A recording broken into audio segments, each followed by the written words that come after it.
আজকে একটু অন্যরকম কথা বলি। আমি একজন আর্টিস্ট। আমার নিজের কাজ আছে, নিজের একটা ক্যারিয়ার রয়েছে, নিজের একটা আলাদা পরিচয় আছে।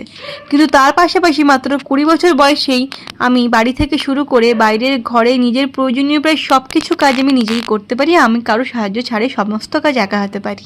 হ্যাঁ, আমি সব কিছু ছোটোবেলা থেকে জানতাম না। আমিও একদিনে শিখিনি বা আমাকে কেউ একদিনে শিখিয়েও দেয়নি।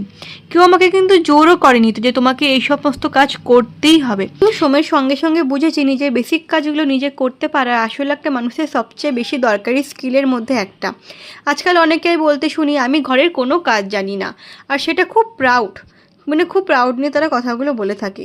কিন্তু সত্যি বলতে আমি বুঝি না, বেসিক লাইফ স্কিলস না জানাটা কি সত্যি প্রাউড হওয়ার কোনো বিষয়? আমি এটা বলছি না যে প্রত্যেক মেয়েকে রান্না জানতেই হবে, প্রত্যেক ছেলেকে ঘর পরিষ্কার করতে হবে। না, ঘরের কাজ কোনো জেন্ডারের রেসপন্সিবিলিটি নয়। কিন্তু নিজের জন্য একটা খাবার বানাতে পারা, নিজের কাপড় গুছিয়ে রাখতে পারা, নিজের ঘর পরিষ্কার করতে পারা, প্রয়োজনের সময় নিজের কাজ নিজে সামলাতে পারা, এগুলোতে জীবনযাপনের একটা বেসিক ঘরের কাজ জানে বলে সে কম ক্যারিয়ার ওরিয়েন্টেড নয়। সে একজন আর্টিস্ট হতে পারে, বিজনেস ওমেন হতে পারে, চাকরি করতে পারে, নিজের ক্যারিয়ার নিয়ে স্বপ্ন দেখতে পারে, তারপরও সে ঘরের কাজ জানতে পারে। আমি নিজেই তার একটা এক্সাম্পল।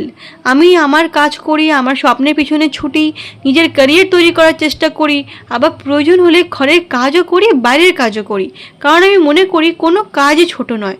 আমাদের মায়েরা দিনের পর দিন কত কাজ করে, অথচ সেই কাজের কোনো স্যালারি নেই, কোনো হলিডে নেই, কোনো অ্যাপ্রিসিয়েটও নেই। কিন্তু আমরা সেই কাজগুলোকে এতটাই নর্মাল ধরে নিই, অনেক সময় ধন্যবাদটুকু বলতে ভুলে যাই। আর সবচেয়ে গুরুত্বপূর্ণ বিষয় হলো ঘরের কাজ শুধু মেয়েদের দায়িত্ব নয়। একটা ছেলে যদি রান্না করে, নিজের ঘর পরিষ্কার করে, পরিবারের কাজে সাহায্য করে, তাতে তার মাস্কিউলিটি কমে যায় না, বরং নিজের জীবনটা নিজে সামলাতে পারা একজন মানুষকে আরও ইন্ডিপেন্ডেন্ট করে।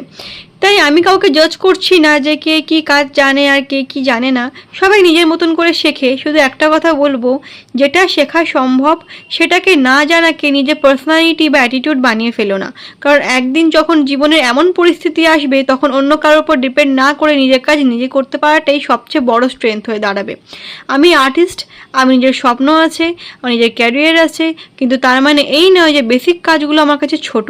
বরং আমি প্রাউড যে 20 বছর বয়সেই আমি নিজের অনেক কাজ নিজে সামলাতে পারি। কারণ আমার কাছে ইন্ডিপেন্ডেন্ট হওয়া মানে শুধু নিজের টাকা নিজে আর্ন করা নয়, ইন্ডিপেন্ডেন্ট হওয়া মানে নিজের প্রয়োজনের সময় নিজের জীবনটাও নিজে সামলাতে পারা। শেষমেশ একটাই কথা বলবো, নিজের কাজ নিজে করতে পারা কখনোই ছোট হওয়ার লক্ষণ নয়, বরং এটা নিজের প্রতি একটা সম্মান। আপনি জীবনে যতই বড় হন না কেন, নিজের জীবনটা যদি নিজে সামলাতে না পারেন, তাহলে কিন্তু আপনি লাইফে এখনো কিছু অ্যাচিভ করেননি। তো সেজন্য নিজের জীবনটা সামলানো কিন্তু একটা লাইফে অনেকটা বড় অ্যাচিভমেন্ট।